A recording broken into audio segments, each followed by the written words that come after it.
ನಮ್ಮ ಜಿಲ್ಲೆಯಲ್ಲಿ 3 ವಿಶಿಷ್ಟವಾಗಿರ್ತಕ್ಕಂಥ ಸಾನ್ನಿಧ್ಯಗಳಿದ್ದಾವೆ. ಒಂದು ಪುರಾಣ ಪ್ರಸಿದ್ಧವಾಗಿರ್ತಕ್ಕಂಥ ಕ್ಷೇತ್ರಗಳು, ಒಂದು ಸಾಮಾಜಿಕ ಜಾಗೃತಿ ಅಡಿಯಲ್ಲಿ ಬೆಳೆದಿರ್ತಕ್ಕಂಥ ಕ್ಷೇತ್ರಗಳು, ಇನ್ನೊಂದು ಪರಂಪರೆಯಲ್ಲಿ ಬಂದಿರತಕ್ಕಂಥ ಸಾನ್ನಿಧ್ಯಗಳು.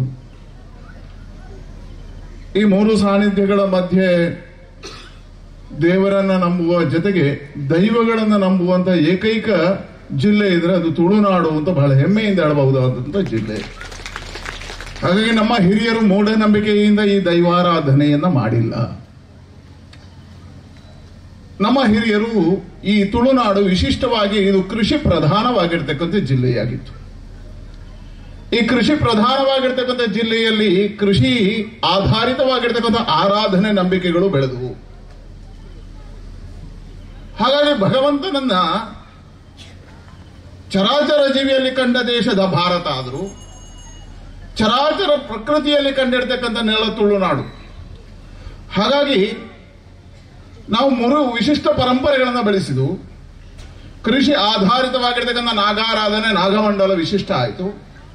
ಕೃಷಿ ಆಧಾರಿತವಾಗಿ ದೈವಗಳನ್ನು ನಂಬತಕ್ಕಂಥ ಕೃಷಿ ಆಧಾರಿತವಾಗಿಯೇ ದೈವ ಆರಾಧನೆ ಬಂತು. 3ನೇದು ಕಂಬಳದಲ್ಲೂ ನಾವು ದೇವರನ್ನ ಕಂಡೆವು, ಕ್ರೀಡೆಯಲ್ಲೂ ದೇವರನ್ನ ಕಂಡಿರ್ತಕ್ಕಂಥ ತುಳುನಾಡು. ಈ ದೈವಾರಾಧನೆಯಲ್ಲಿ ವಿಶಿಷ್ಟವಾಗಿರ್ತಕ್ಕಂಥ ಸಂಪ್ರದಾಯಗಳನ್ನ ನಮ್ಮ ಹಿರಿಯರು ನಂಬಿದರು. ಹಾಗಾಗಿ ದೈವಕ್ಕೆ 2 ವಿಶೇಷತೆಗಳಿದ್ದಾವೆ. ಯಾವುದು ಅಂತ ಕೇಳಿದ್ರೆ ಇಲ್ಲಿ ಆಗಮಶಾಸ್ತ್ರ ಬಂತು. ಆಗಮಶಾಸ್ತ್ರಕ್ಕಿಂತಲೂ ಪುರಾತನ ಯಾವುದು ಅಂತ ಹೇಳಿದ್ರೆ ದೈವಾರಾಧನೆ. ಹಾಗಾಗಿ ದೈವಕ್ಕೆ ಶ್ಲೋಕಗಳಿಲ್ಲ, ಸಂಸ್ಕೃತ ಶಬ್ದಗಳಿಲ್ಲ. ದೈವ ಪಾರ್ಧನದ ಮುಖೇನ ಇರ್ತಕ್ಕಂಥ ನುಡಿಗಟ್ಟಿನ ಮುಖಾಂತರ ಇರ್ತಕ್ಕಂಥದ್ದು.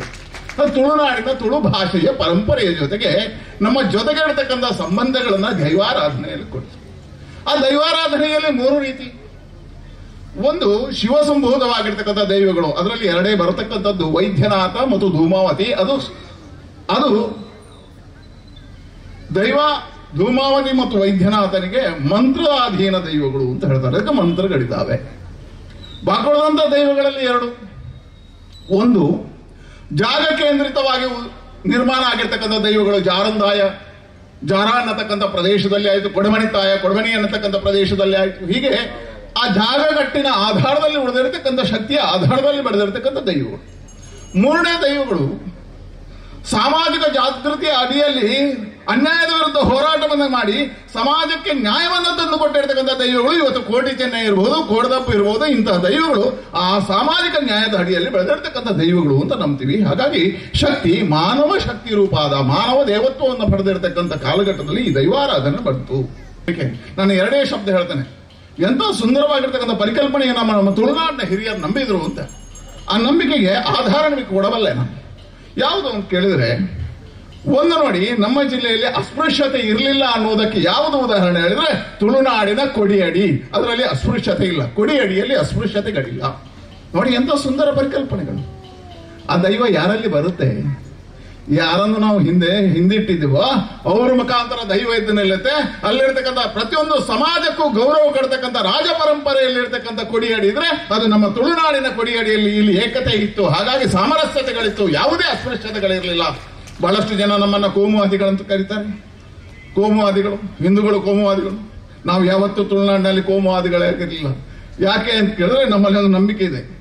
ಇಲ್ಲಿ ಒಂದು ಆಲಿಭೂತ ಅಂತ ಇದೆ, ನೀವು ಕೇಳಿದ್ರೆ ಗೊತ್ತಿಲ್ಲ. ಆಲಿಭೂತ ಅಂತ ಅದೊಬ್ಬ ಮುಸಲ್ಮಾನ ಹುಡುಗ, ಅದು ದೈವ ಆದ್ದು. ಅದರ ಕಥೆ ಬೇರೆ ಇದೆ, ನಾನು ಹೇಳಲಿಕ್ಕೆ ಹೋದ್ರೆ ಸಮಯ ತಡ ಆಗುತ್ತೆ.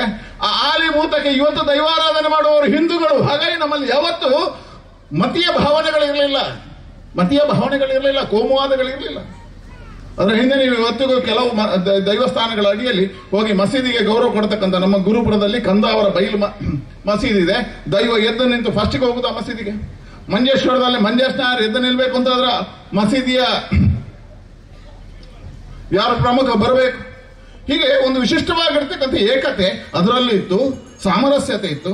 3ನೇದು ಈ ಕೊಡಿಯಡಿಯ ಪ್ರಭಾವ ಎಷ್ಟು ಅಂತ ಕೇಳಿದ್ರೆ, ಸುಪ್ರೀಂ ಕೋರ್ಟ್ಗೆ ಹೋಗಿ ತೀರ್ಮಾನ ಆಗದೇ ಇರತಕ್ಕಂಥ ನ್ಯಾಯ ಕೊಡಿಯಡಿಯಲ್ಲಿ ಮುಗಿದದ್ದಿದೆ. ನಮ್ಮ ದೈವಗಳು ಸುಪ್ರೀಂ ಕೋರ್ಟ್ಗಿಂತ ಪವರ್ಫುಲ್ ಅನ್ನತಕ್ಕಂಥದ್ದನ್ನು ತೋರಿಸಿದ ತುಳುನಾಡಿನ ದೈವಗಳಿದ್ದಾವೆ.